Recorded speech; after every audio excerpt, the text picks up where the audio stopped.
Bom dia, pessoal. Daqui a pouquinho nós vamos iniciar a nossa live com a professora Vólia Bonfim sobre medida provisória 927-936.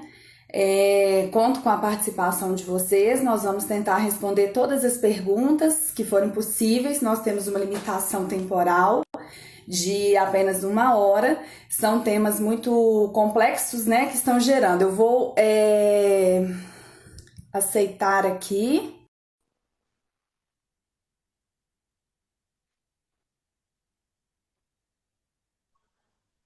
Olá, bom Ei, dia, olha, Tatiane. bom Que dia! saudade, quanto tempo, tudo bem? Igualmente, tudo bem você? Também, ainda sem corona, ainda. É, Inicialmente, eu quero te agradecer muito, viu, por aceitar o nosso convite.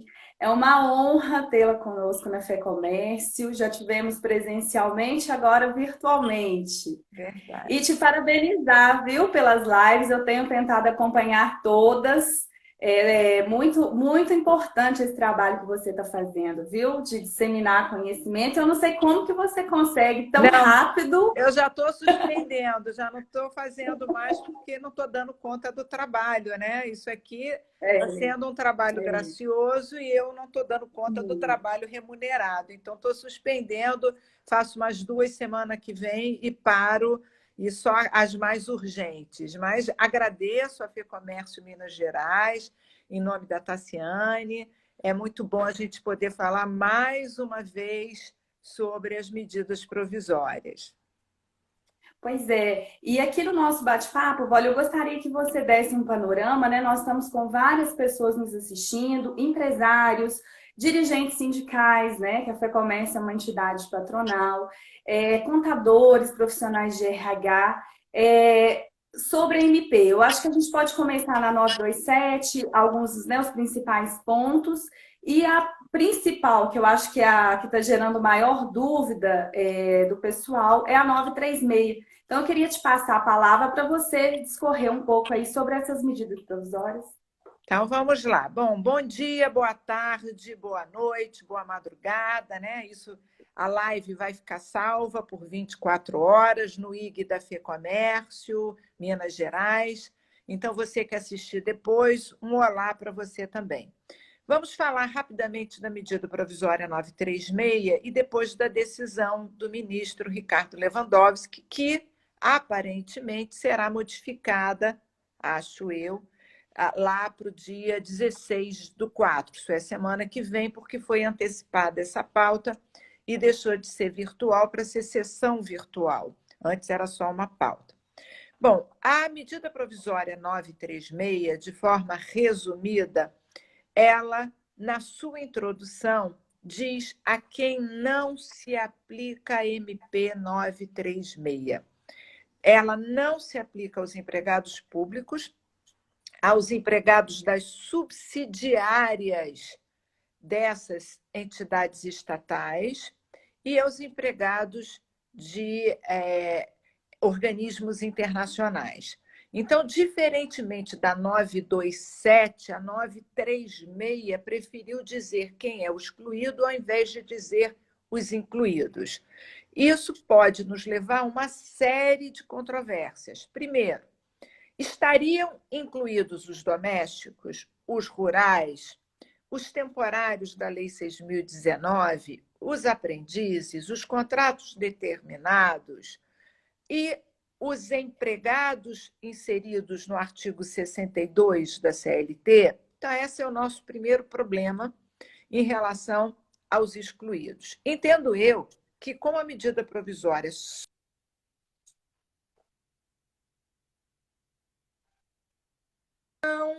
excluiu mais ninguém, portanto, em tese, todos estariam incluídos na possibilidade de redução do salário proporcional à jornada, suspensão do contrato ou suspensão para curso, que são as 3 medidas possíveis.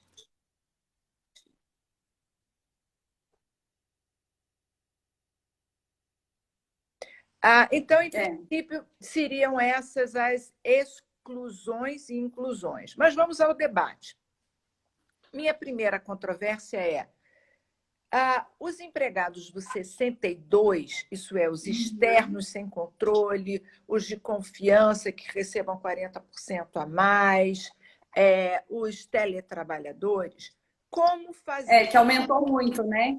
Muito. Nesse momento tem muita gente em teletrabalho. Como fazer com eles uma redução de salário proporcional à jornada se eles não têm jornada? Então, esse é o primeiro questionamento. Como a gente conseguiria resolver esse problema? O que eu tenho aconselhado não seria justa a interpretação de que esses trabalhadores não podem manter os seus empregos em troca de um ajuste de redução de salário proporcional à jornada, que pode lhe ser mais favorável que o da suspensão do contrato. Porque a suspensão do contrato, não há dúvida que os empregados do 62 podem aderir, podem fazer o acordo. O problema é a redução da jornada proporcional à redução do salário. E o que eu aconselho é o seguinte: vamos lá, vamos imaginar que o empregado queira, o gerente, ou o externo, ou o teletrabalhador, aderir e ajustar a redução do salário. Como é que ele vai ajustar a da jornada? Eu tenho sugerido uma autodeclaração deste trabalhador em que ele se compromete a reduzir o serviço. Claro que não vai ter fiscalização se foi reduzido de fato e de forma proporcional. E por que eu falo da autodeclaração ou do termo de compromisso assinado pelos empregados do 62? Por uma aplicação analógica do 75E da CLT, que a gente sabe que o teletrabalhador, a partir da reforma trabalhista, foi excluído do capítulo da duração do trabalho. Se ele trabalha em home office, isso é, na sua casa, e ele não tem controle ou fiscalização, como poderia o empregador controlar ou fiscalizar o meio ambiente de trabalho? E a reforma trabalhista, no artigo 75E, resolveu essas questões, fazendo com que o patrão faça um treinamento real, através de medidas de panfletos, treinamentos, etc., efetivo, e após a informação ter sido dada quais as medidas de segurança e medicina do trabalho, ele, teletrabalhador, assina um termo de que se compromete a observar aquelas medidas.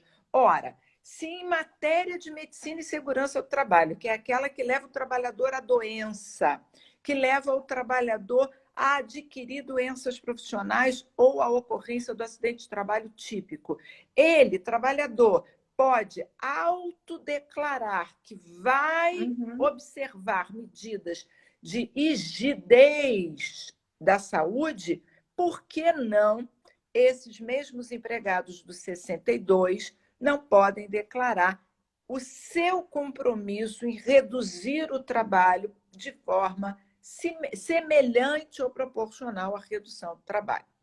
Então, o primeiro tópico seria esse. Entendo que, inclusive, os empregados do 62 podem aderir ao ajuste bilateral para reduzir salário e jornada. 2. Mas o que mais me preocupa de tudo é incluir os trabalhadores terceirizados, que são até o seu setor, né? A limpeza é o setor do comércio. Como a gente fazer o terceirizado da Lei 6.019? Porque o trabalhador da Lei 6.019 tem tempo máximo para trabalhar no tomador. E se o patrão resolver reduzir o salário, ele vai ter estabilidade do dobro do tempo. Então, se você suspendeu 2 meses, ele vai ter 2 meses de estabilidade. Se você reduzir o salário por 3 meses, ele vai ter 3 meses de estabilidade. São 6.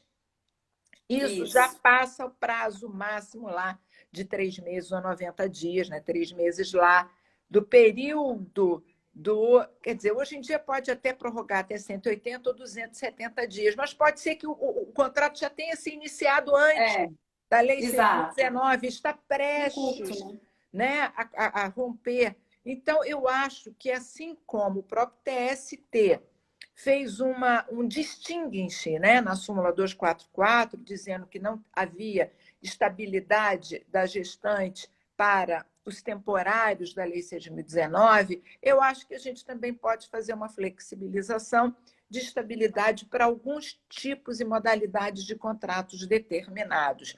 Não aplicaria para o contrato de experiência, não aplicaria para os outros contratos que não têm esse óbice do tomador não existir mais, porque acabou a prestação de serviços para esse tomador. Então, o primeiro ponto é esse. O segundo ponto seria: há quem alegue que a exclusão dos empregados públicos é inconstitucional. O argumento destes, já ouviu, né? O argumento destes é que o artigo 73 da Constituição equipara empregadores públicos a empregadores privados, principalmente aqueles, ou melhor, exclusivamente aqueles da economia mista e da empresa pública. Ora, não podemos dizer que eles também não estão sofrendo graves prejuízos. Os colégios, as faculdades federais, estaduais, estão sem aula. Né? A Petrobras está sem funcionar a sede. Então, é óbvio que eles poderiam praticar. Eu, pessoalmente, não vejo inconstitucionalidade, sob pena da gente também defender a inconstitucionalidade da MP quando ela só permite o acordo individual até aqueles que ganham 3 mínimo ou aqueles que ganham igual ou mais de 2 vezes o teto com diploma. Então, foi uma opção do legislador atender a economia privada e atender primeiro aqueles hipossuficientes e repetir a regra do 611-A, junto com o 444 da CLT, que dá ao hipersuficiente, que tenha diploma de curso superior, os mesmos poderes de uma negociação coletiva. Então, não vejo... Isso é muito importante, né, Olha, é só fazendo um recorte que tem esse teto, né, que tem que ser observado de salário, né, que não é todo trabalhador que pode fazer o ajuste individual. A MP, ela coloca essa faixa, né, trabalhadores até 3.135 ou aqueles que recebam acima de 12 mil, que seria 2 vezes o teto. E me parece que o intuito do legislador é que a grande maioria dos nossos funcionários, principalmente no comércio, estão nessa faixa etária, né? Recebem até 3.135. Lógico que a gente tem algumas questões envolvendo gerentes, por exemplo, é uma dificuldade que a gente está enfrentando na prática, mas eu acho que esse foi o intuito e é importante observar esse corte salarial, né? Perfeito. Então, ultrapassado esse ponto da teoria geral do campo de aplicação, a quem se aplica e a quem não se aplica, resumidamente, a medida provisória 936 criou 3 mecanismos para tentar salvaguardar empregos e renda. O primeiro é reduzir o salário proporcionalmente à jornada, sempre mediante ajuste entre as partes. Hoje em dia não dá para fazer com assinatura por escrito, por conta do isolamento social. Então, a gente vai flexibilizar para entender que vale o ajuste expresso, isso é voice, e-mail, WhatsApp. Telefone é um pouco mais perigoso, porque você não grava, o patrão tem que gravar. Lembrando que, para reduzir 25% do salário proporcionalmente à jornada, pode qualquer faixa salarial. Para reduzir 50% ou 70%, aí sim, só para aqueles que ganham até 3 salários mínimos, que é 3.135, ou que ganham igual ou mais que 2 vezes o teto, que dá 12.210 ou 110, desde que estes, os hipersuficientes, tenham diploma de curso superior. Se aquela faixa entre 3.135 até 12.110, 210, essa faixa só por norma coletiva. Então, tem que provocar o sindicato para que ele possa autorizar a redução do salário de quem ganha mais. Defendo também que só pode, que a base de cálculo é o salário base, isto é, isso é muito importante. Um empregado ganha 3 mil, mas tem horas extras, gratificação, adicionais, etc. E isso Comissão. sobe a faixa salarial dele. Não, é o salário base tanto para o hiper como para o hipossuficiente. E é bom olhar, eu fiz umas contas antes da gente questionar se é constitucional, se não é constitucional, o que isso impacta na renda final do trabalhador. Vamos imaginar quem ganha um salário mínimo, isso é R$ 1.045. Se ele ajustar 25% de redução de salário, combinado com 25% de redução de jornada por ajuste individual, ele vai perder 5% da sua renda final. Isso é, o seu salário de 1.045, a renda final vai para 992,75.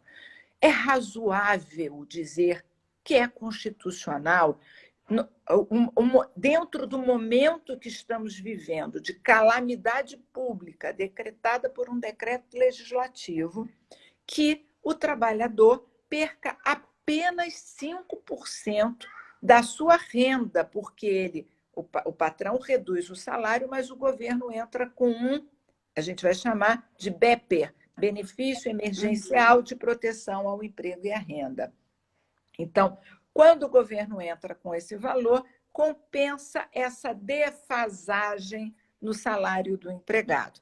Isso para não dizer que o patrão pode continuar dando benefícios, se ele quiser, no caso da redução do salário, que não estavam antes concedidos, sem natureza salarial. Isso ele pode dar R$ 300 a mais a título de complemento pecuniário.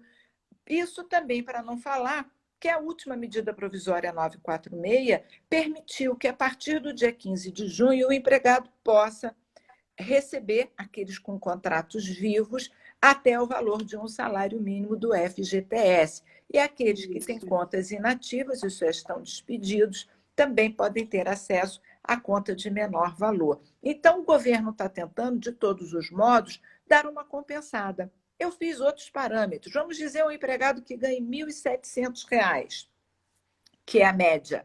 Né? A média é um pouquinho mais que o mínimo, por conta dos pisos estaduais ou em normas coletivas, e menos que R$ 2.000. Essa é a grande maioria.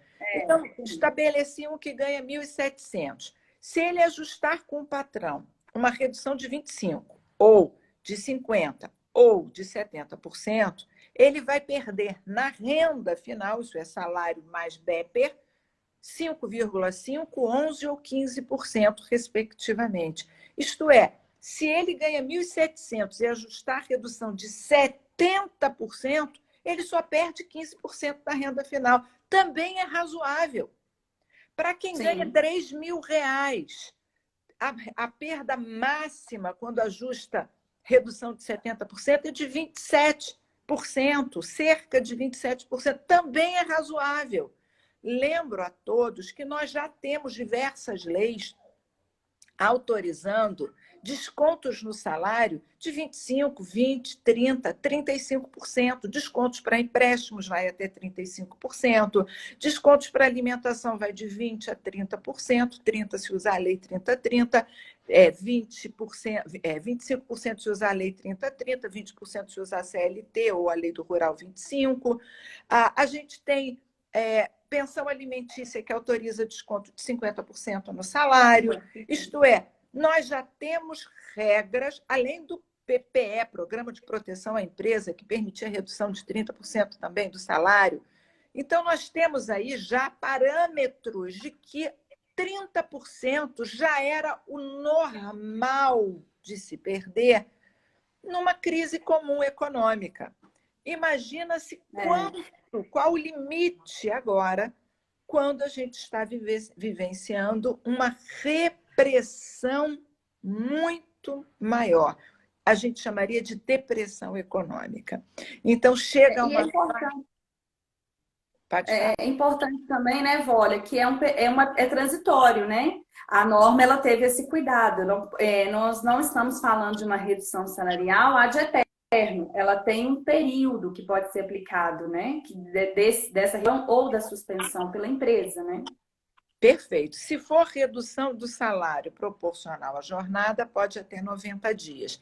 Se for a suspensão do contrato, recebendo o BEPER, pode até 60 dias. O empregador pode escolher empregados para suspender e empregados para reduzir. Vamos dizer, restaurantes. Não tem por que manter os 20 garçons, já que ninguém está indo a restaurante. Então, 10 garçons entram em período, ou melhor, 15 entram em suspensão do contrato, e aqueles que estão preparando os alimentos para colocar para o delivery, né, que ainda está funcionando, a entrega em domicílio, esses, então, podem continuar trabalhando com redução de jornada e redução de salário. Então, ele pode praticar medidas diferentes para situações diferentes. O que não pode é discriminar.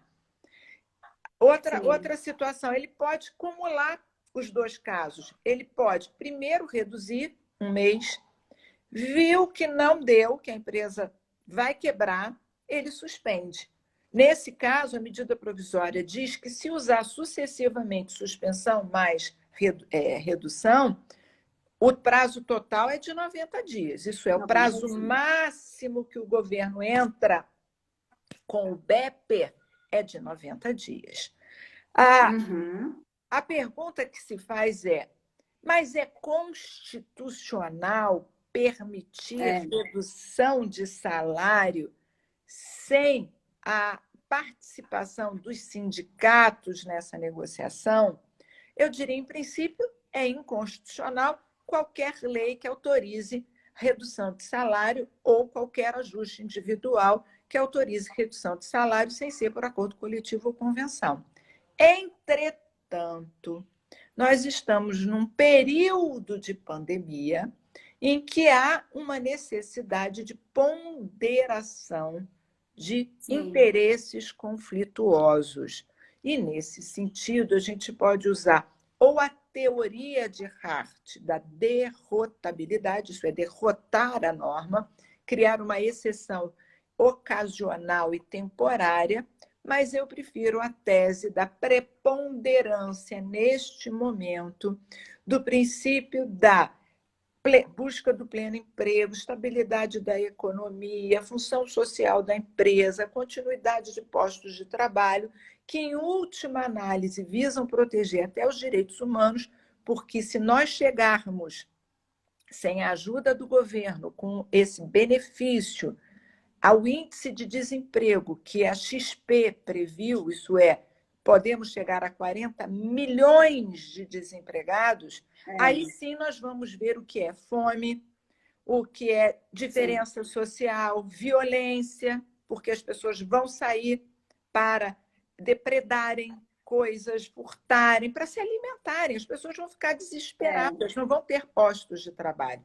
Então, neste momento, eu entendo que a mera notificação, e acho que é obrigatória a notificação ao sindicato, deve ser feita e temporariamente preponderar o princípio da proteção à empresa e aos postos de trabalho sobre o princípio da proteção ao trabalhador, do qual a irredutibilidade é a espécie que está prevista no artigo 7º, inciso 6 da Constituição. Mas a gente sabe que o ministro Ricardo Lewandowski pensou diferente. Ele, na decisão dele, na fundamentação, disse que o ajuste entre as partes só terá plena eficácia, portanto, não é eficaz, só irá se consagrar eficaz com a ratificação pelo sindicato, valendo o silêncio como ratificação. O problema é que, se depender do sindicato profissional, os empresários não vão fazer a redução de salário, porque tem medo do sindicato não concordar. Então, por exemplo, hoje eu já recebi de 2 clientes, pessoas físicas, que tentaram em São Paulo negociar com o sindicato da doméstica, cobraram R$ 374 por empregado para fazer o acordo coletivo para uma Um patrão tendo um empregado tem que ir ao Sindicato Profissional das Domésticas. Também tivemos um vídeo circulando pela internet de que todos os empregados de uma empresa fizeram o ajuste de redução ou de suspensão, depois da medida do Lewandowski, enviaram para o sindicato negociar, e o sindicato está cobrando R$ 320 por empregado por mês de redução. Isso não é possível. O sindicato pode dizer, eu não concordo com esses termos, vamos dar um benefício a mais, mas o que não pode é deixar a insegurança jurídica, isso é, que patrão vai firmar com seus empregados um ajuste individual, sabendo que o sindicato pode se recusar. Se recusar não é o sentido de se omitir, não. É no sentido, quero assumir a negociação, mas não nesses termos. Eu não autorizo nesses termos.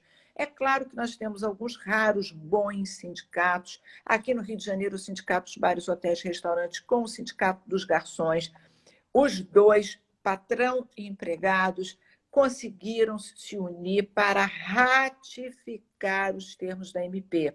Mas ontem, fazendo uma live com o Rafael, advogado, Rafael Lara, ele disse que lá em Goiás foi ao contrário. Sindicato do patrão com o Sindicato dos empregados se uniram para dizer que não concordam com os termos da MP e fizeram uma convenção coletiva. Como o sindicato patronal vai contra o próprio patrão? Inclusive, Vole, aqui em Minas, o que nós estamos buscando, né? Porque é uma insegurança jurídica, a gente tem, o momento é muito complicado, mas a gente tem um fator aí muito sério, que são empresas no comércio, e grande maioria estão fechadas, só atividades essenciais que estão funcionando.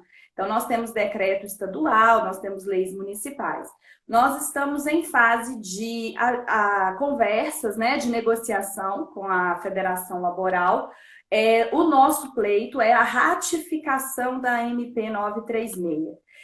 Não sei como, né, essa negociação está em fase inicial, nós estamos nessa tratativa, começamos ela recentemente, e vamos aguardar e dialogar, né? Porque realmente, se conseguirmos ratificar em convenção, seria uma segurança jurídica muito grande para as partes, independentemente do que o Supremo vai decidir na próxima semana.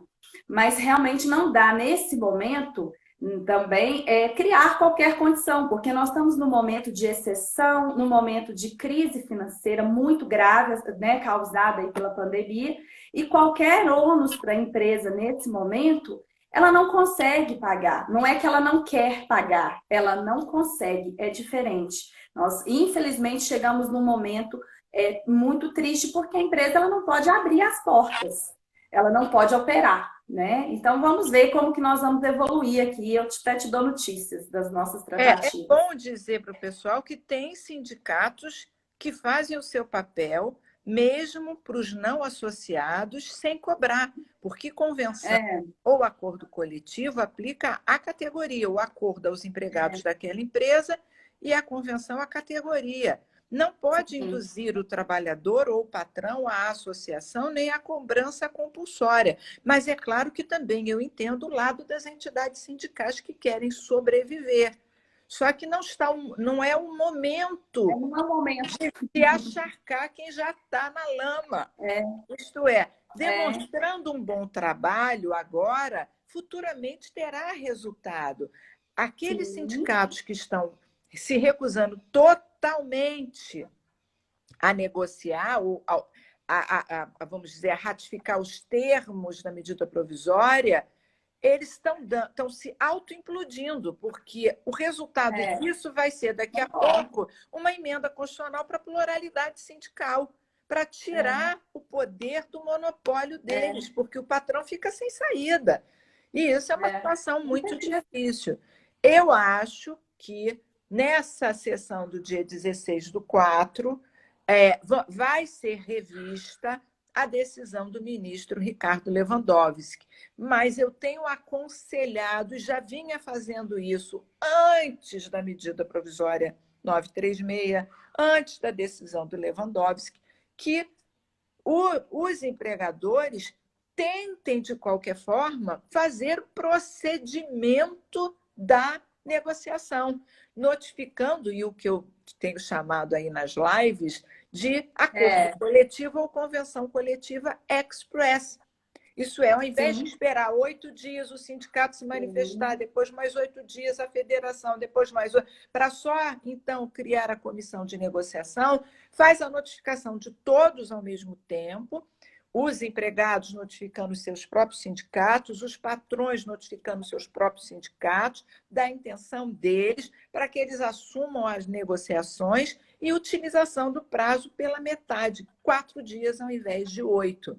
Então, isso seria salutar, porque traria mais segurança jurídica, porque demonstraria mais tarde que, pelo menos, as partes tentaram chegar a uma negociação. Só que elas não podem esperar. Não dá para esperar. Por exemplo, você acabou de me dizer, nós estamos tentando negociar assim, mas vai sair daqui a um mês já morreu. A empresa não aguenta. Esse acordo coletivo, essa convenção coletiva, que é o caso de vocês, pela participação do sindicato patronal ou da federação patronal, tem que ser rápida, tem que ser para a semana que vem. Ela não pode esperar esvaziar quando o Supremo disser não precisa de norma coletiva.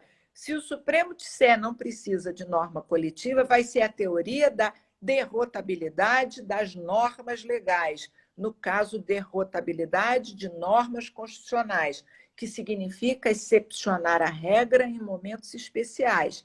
Eu estou adotando no meu artigo, está disponível lá na minha fanpage do Facebook, um meio termo. Isso é uma ponderação entre princípios em que, momentaneamente, fica acima o princípio da preservação da empresa, da saúde econômica, da saúde das pessoas, do pleno emprego e etc.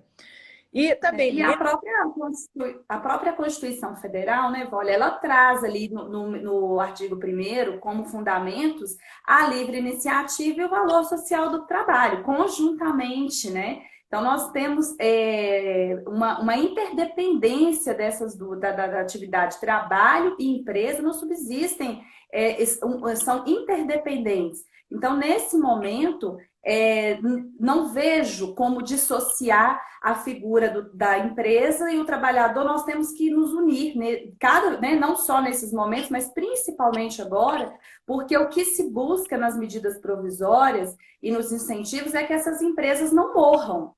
Porque aí nós vamos ter um número, né, que são os números da XP, a própria OIT também tem alertado para isso, né, do número de desemprego, trabalhos precários, informais que tendem a aumentar no pós-pandemia, né? Perfeito, é perfeito. Teve uma pergunta aí do prazo. O prazo, tanto da liminar do ministro Ricardo Lewandowski, como da MP 936, feito o ajuste entre as partes, patrão e empregado, o empregador tem 10 dias para comunicar ao sindicato. Então, os 10 dias é para o patrão, até 10 dias, comunicar o sindicato. Uma vez comunicado o sindicato, pela decisão do ministro, utiliza-se o artigo 617. Pela MP, aquele artigo 617 com prazo pela metade. Isso é, aí sim terá o sindicato, a partir do momento que recebeu a notificação, 4 dias pela MP para dizer se assume a negociação ou não. Se ele disser não quero negociar, entendo eu que se as partes quiserem continuar a negociar, tem que procurar a federação. Se a federação disser não quero negociar, entendo que se as partes quiserem prosseguir na negociação, procurem a confederação. Por isso, eu tenho aconselhado notificar os 3, sindicato, federação e confederação, para que no prazo, todas, de 4 dias, e não 4 mais 4 mais 4, ela possa responder. O primeiro que assumir vai fazer a negociação e isso será maravilhoso. Estão me perguntando, e o sindicato patronal? O sindicato patronal é para convenção coletiva. O sindicato profissional é empresa e sindicato do empregado. Então, pode notificar todos, se quiser chegar a uma convenção, ao invés de chegar a um acordo coletivo. A vantagem da convenção é que ela abrange um número muito maior de empresas, ela abrange todas as empresas daquela base territorial, daquela categoria econômica. Ô, Vânia, eu queria uma opinião sua. Como nós estamos falando ali, embora o ministro, ele fala negociação, mas eu entendo a negociação que ele está se referindo ao acordo coletivo. Aqui não deixa de ser uma negociação mais limitada a determinado grupo de empregados daquela empresa. E no acordo coletivo, eu nada mais tenho do que a vontade daqueles empregados e não da categoria como um todo. Então, é muito importante também que a empresa, ela dialogando ali com o seu corpo de funcionários de uma forma clara, transparente, do momento que, né, que está passando, e nós temos essa particularidade no comércio, muitas empresas pequenas, que têm uma proximidade muito grande com o seu funcionário. Eu também tenho uma dúvida, eu gostaria de te ouvir, até que ponto que o sindicato laboral ele pode se recusar à vontade daqueles empregados, uma vez que é um acordo coletivo. E se aqueles empregados daquela determinada empresa realmente concordaram, anuíram com aquela proposta que lhes foi apresentada, qual o limite ali de autonomia que o laboral vai ter também? Você quer na teoria ou na prática? Na teoria, vamos nas duas, né? Vamos nas duas. Na teoria, que ela é belíssima, né? Mas nem sempre ela corresponde à realidade. De fato, o grupo de trabalhadores, que são empregados de uma mesma empresa, numa mesma base territorial, isso é, no mesmo município ou estado, se estiverem de acordo com a medida provisória e quiserem, de fato, ou reduzir ou suspender o contrato, ou suspender para curso, devem deliberar internamente isso, fazendo uma pauta de negociação, elegendo por WhatsApp, o patrão entra aí para ajudar na comunicação, olha, aqui está o telefone de todo mundo, que é da sua categoria, dentro dessa empresa. Manda, então, já deliberado, essa é nossa pauta de negociação. Queremos reduzir em tantos por cento, tantos por cento, tantos por cento, suspender, papai, diz lá. Manda, então, para o sindicato laboral. Isso é o problema, porque alguns, por exemplo, do comércio está fechado, em alguns estados, não tem telefone, não tem e-mail, não tem telefone, não tem nada, você não tem como, está fechada a porta. Mas para aqueles ótimos sindicatos que deixaram disponível e-mail, WhatsApp, telefone, etc., você consegue mandar por WhatsApp essa pauta de negociação elegendo alguém, um representante de trabalhadores. Teoricamente, a assembleia é feita entre eles. Teoricamente, sindicato vem do nome síndico, que significa representante do grupo. O sindicato é uma marionete na mão da Assembleia.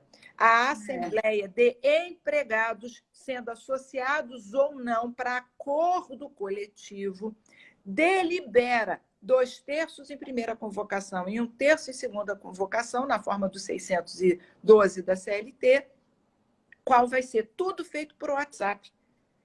Se os próprios trabalhadores nessa Assembleia já deliberaram que aceitam a medida provisória, entendo eu que, na teoria, o sindicato não tem como agir de forma diferente. É exatamente como um condomínio de um edifício. Todos os condôminos descem para a reunião lá no Play, todos dizem que querem baixar o valor da taxa do condomínio. Não adianta o síndico dizer não vou, olha o nome, síndico, quase sindicato, porque síndico também é o representante do grupo de condôminos. O sindicato não pode se recusar a aderir aos termos do que os próprios trabalhadores reunidos deliberaram e passaram essa deliberação ao sindicato para que ele assuma uma nova assembleia também para o WhatsApp de todos os empregados para eles decidirem. Essa é a teoria.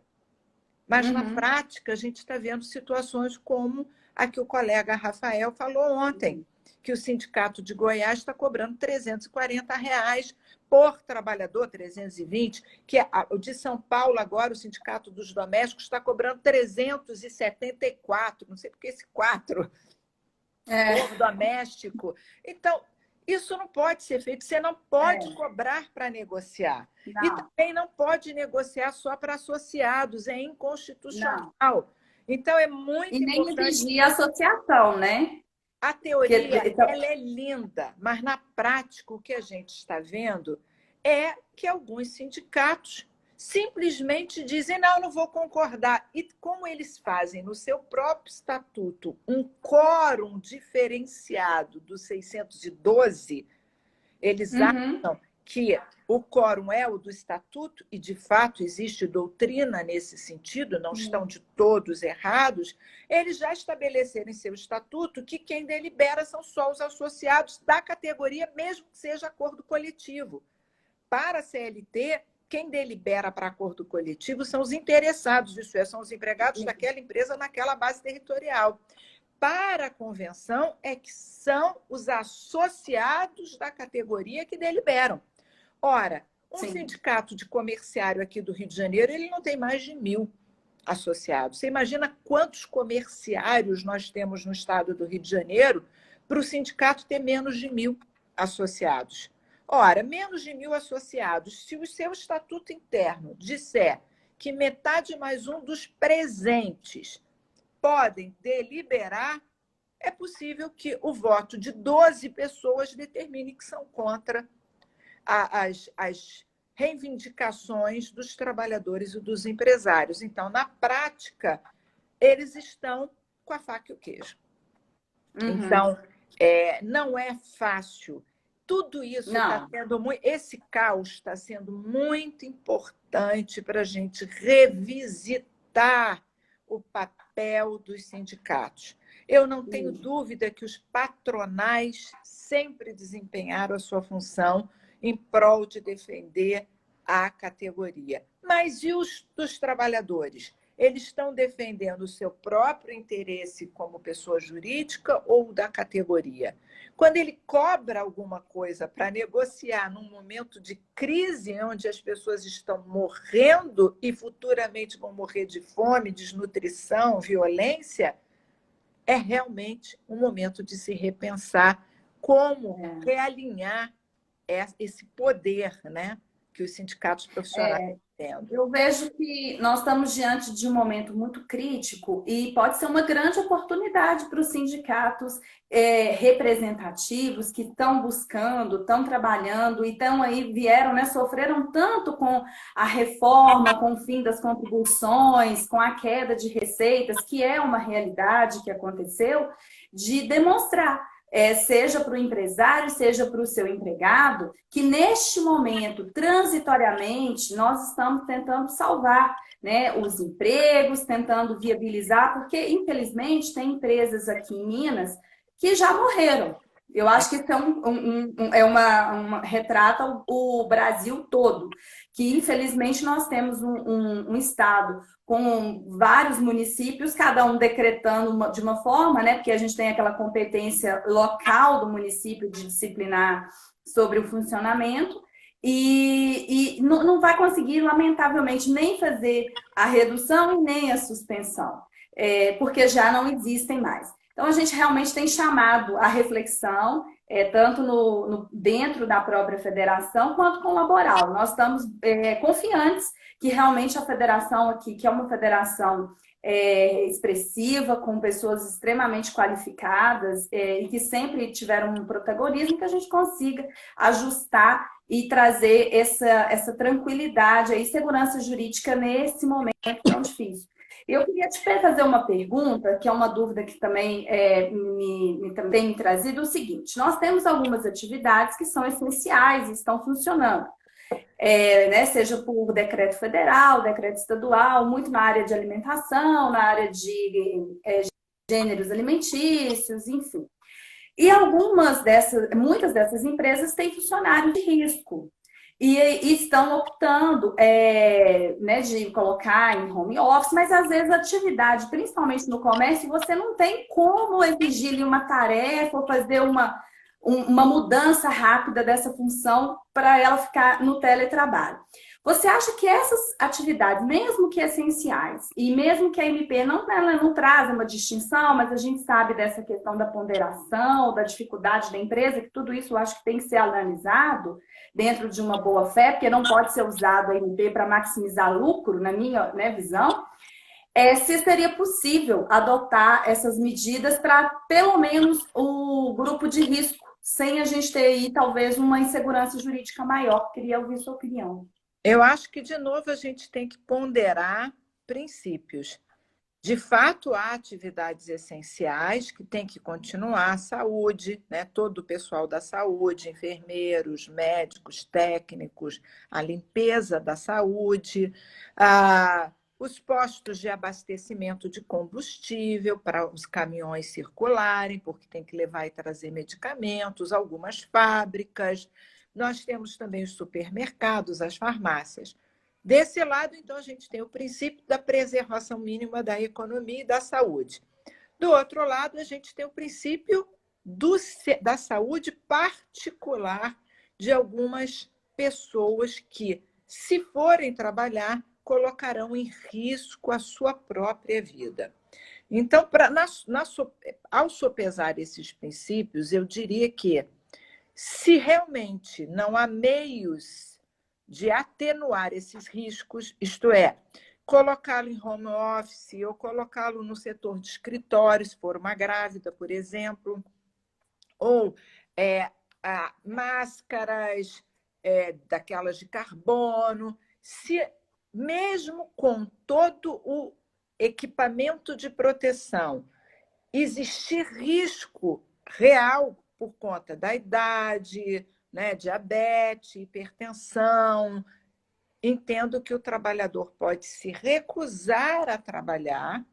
Não, gente, lembrem, eu fiz uma live ontem de negociação sobre isso. Não é chegar para o patrão e dizer, não vou, eu tenho idade, ou simplesmente sumir. Uhum. É mandar um WhatsApp, um voice, um e-mail, dizendo, olha, eu sou de risco, eu estou no grupo de risco por conta disso, disso, disso e disso. Quero saber quais são os equipamentos, ou se é possível me mudar de função. Eu faço bilateralmente, aceito a mudança da função, de forma que eu fique longe desse ambiente, ou num lugar que não tenha contato com as pessoas, ou se você pode me mandar buscar de carro e me levar para eu não entrar no transporte público, porque lá também posso me contaminar. Se de todo eles não conseguirem chegar a um ajuste, porque esse trabalhador, porque as condições que o patrão está oferecendo não vão atender à redução, eliminar é impossível, mas a redução dos riscos inerentes ao trabalho, eu acho que esse trabalhador, depois dessa conversa com o patrão,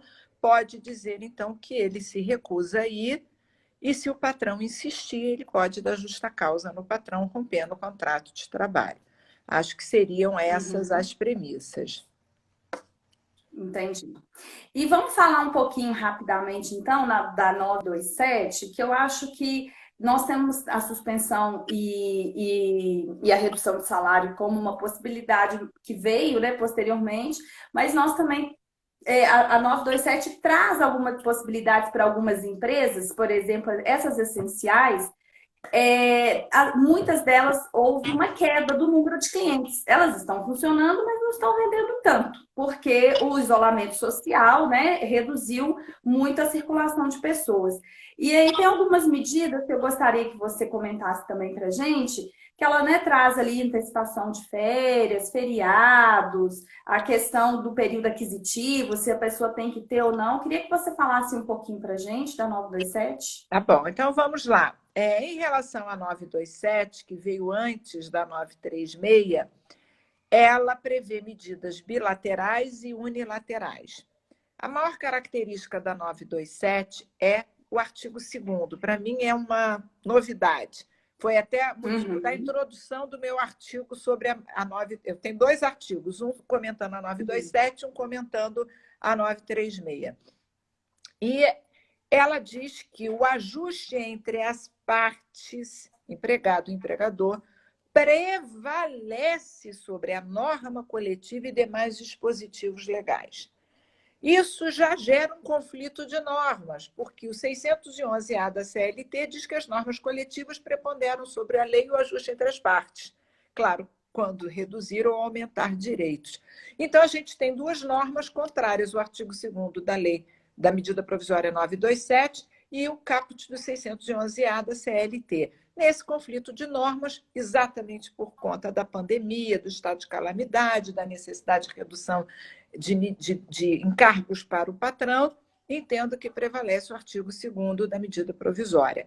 Esse artigo 2º pode ajustar patrão e empregado qualquer coisa que ajude. Exemplo, a lei diz que quando você dá férias, e se o empregado requereu antecipadamente, até dezembro, né, do ano anterior, até janeiro, né, acho que é dezembro, o patrão é obrigado, até o final do período aquisitivo, o patrão é obrigado a antecipar o 13º junto com as férias. Ou, usando a própria lei do 13º, é obrigado a antecipar 50% do 13º até novembro. Ora, o patrão está quebrado, ele não consegue nem pagar o salário, como é que ele vai antecipar o 13º? Então, talvez um ajuste entre as partes possa postergar o pagamento do 13º para depois de dezembro, ajustar que não vão antecipar esse valor, podem ajustar a mudança da função, a mudança do ambiente de trabalho, podem ajustar mudança da forma de remunerar. Então, antes ele era comissionista, agora não tem balconista porque não tem loja aberta. Então, ele vai ganhar, então ajusta uma outra. Pode tudo que não viole a Constituição.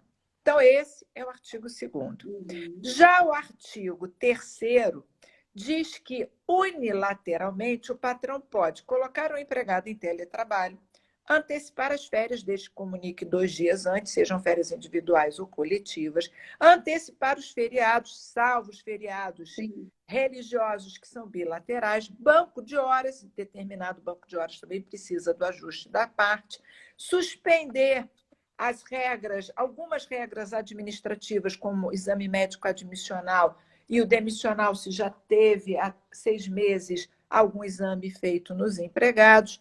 Então, ela trouxe uma série de medidas. Em relação às férias, a medida provisória 927 permitiu que o patrão comunique com até 2 dias de antecedência, 48 horas, e só pague as férias no 5º dia útil do mês subsequente. E o terço constitucional pode pagar até dia 20 de dezembro, que é a época que vence o 13º salário. Pode antecipar quantos períodos de férias quiser, mesmo que o empregado ainda não tenha adquirido nenhum direito, só tem 4 meses de casa. Isso para tentar salvaguardar empregos e deixar o empregado em casa recebendo férias. Ou poderá fazer uma compensação por banco de horas. Você trabalha menos agora e mantém o seu salário intacto, mas quando você voltar, você trabalha mais. Ou você fica totalmente com o contrato paralisado e usa o artigo 61 da CLT, que permite que você, que está recebendo salário sem trabalhar nada, quando a empresa voltar à plena atividade, o patrão pode exigir, mesmo que você não queira, labor de 2 horas extras por dia por até 45 dias. E assim por diante. Isto é, há várias medidas possíveis em que patrões e empregados podem tomar. Uma das perguntas que mais me fazem nas lives é: olha, na época da 927, eu resolvi dar férias para o pessoal, seja doméstico, urbano, rural. Aí veio a 936. Agora eu quero chamar todo mundo para suspender o contrato. Eu posso tirar o pessoal que já está de férias, eu posso tirar das férias? Gente, usa o artigo 2º da 927, que diz que o ajuste entre as partes prevalece sobre a lei. Então, se o empregado e o empregador ajustaram que ele ia ter 30 dias de férias, mas com 15 dias ele vai retornar no 16º, prevalece. A medida provisória não prevê nenhuma delas. Posso voltar, tirar todo mundo e voltar? Não, mas neste caso o ajuste entre as partes é possível. Eu acho que toda medida razoável, bilateral, que não se destine ao abuso do direito, ela é constitucional e é válida. O que eu chamo de abuso do direito? Aquela empresa que não está sofrendo. Supermercados, né? farmácias. A empresa que não está sofrendo nenhum abalo na sua economia, na sua renda, ela não pode usar a medida provisória para reduzir salário, para aumentar os seus lucros. Isso sim é inconstitucional.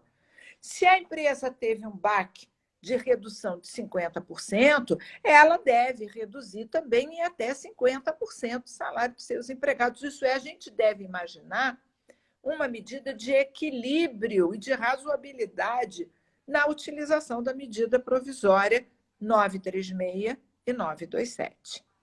Lembrar que a gente vai cair daqui a 6 minutos, né? Porque a live tem tempo determinado e vai ficar salva no IG da FEComércio. Se lembrar de fotografar, no final, as bolinhas de quantos assistiram o vídeo para você me mandar e eu postar, tá? Pode deixar.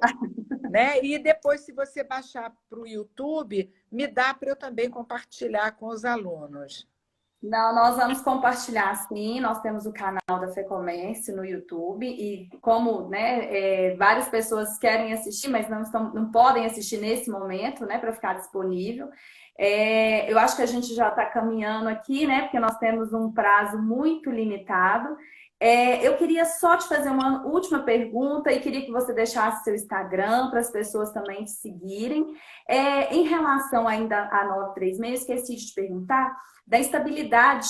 Se eu fizer a demissão naquele período, né, da estabilidade, seja da suspensão ou da redução, se o valor que seria da indenização seria o remanescente, o que está faltando, ou seria de todo o período? Qual que é a sua interpretação? Não, a medida provisória deixa entender que é todo o período. E eu quero interpretar que é apenas aquele percentual do período que faltava, porque não seria razoável punir o patrão que cumpriu uma parte da mesma forma que aquele que não cumpriu parte nenhuma. Mas ela deixa, de fato, essa abordagem. Então, gente, já vamos cair daqui a pouco. Eu agradeço a FEComércio, no nome da Tassiane, que eu gosto muito, a gente já trabalhou muito junto. Quero dizer que é o momento dos sindicatos mostrarem que eles estão solidários com a pandemia. Se eles fizerem um bom papel, eu tenho certeza que nós vamos ter até uma visão diferente da que estamos tendo até agora em relação ao sindicato profissional, porque alguns estão cobrando ou se recusando. O meu Instagram é @voliabonfim, Bonfim com M de Maria antes do F, e a fanpage que estão os meus artigos são 3 artigos, um antes da MP, um da MP 927, outro da MP 936, Volia Bonfim Conteúdo Acadêmico, e o Facebook, é uma fanpage, não precisa pedir para me seguir, é automático curtir, você já está na comunidade. Quem não tem Facebook, esse mesmo artigo está no LFG, curso que eu dou aula, está no Instituto de Direito Real, instituto que eu dou aula, na Editora GEM e no site da Academia Brasileira de Direito do Trabalho, do qual eu sou um dos membros dessa academia. Então, gente, já vai cair. Beijo a todos e muito obrigada. Obrigada, Vólia. Eu espero que ainda esse ano a gente consiga encontrar presencialmente nos nossos eventos. No final do ano, a gente sempre tem um seminário, nós vamos fazer contato e que esse período passe breve e que nós possamos sair mais fortalecidos, né? Como pessoas, como entidades. E mais uma vez, muito obrigada. Tudo de bom para você, viu? Tá bom. É sempre um prazer ouvi-la e aprendê-la. Tá, quando você encerrar, vão aparecer as bolinhas das carinhas das pessoas. Fotografa para depois dizer que você quer compartilhar. Tá? Pode deixar. Tá bom? Tá, Beijo, joia. meninos. Um abraço. Até a próxima. Só segunda-feira agora tem live, porque eu vou descansar e vou trabalhar para botar agora é feriado em dia. Senão eu perco meu emprego também, tá bom? Beijo. Isso aí, Mônica. Um abraço. Até tchau. Logo.